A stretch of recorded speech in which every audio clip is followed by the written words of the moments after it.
शीर्षा पुरुषः सहस्राक्षः सहस्रपात् स भूमिं विश्वतो वृत्वा अत्यतिष्ठत् दशाङ्गुलम्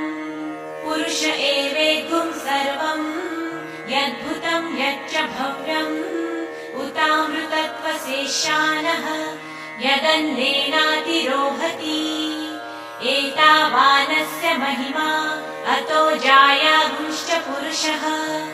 पादोऽस्य विश्वा भूतानि त्रिपादस्यामृतम् दिवि त्रिपादूर्ध्व उदयः पुरुषः पादोऽस्येहा भवात् पुनः ततो विश्वम् व्यक्रामत् शासनानशनेऽभि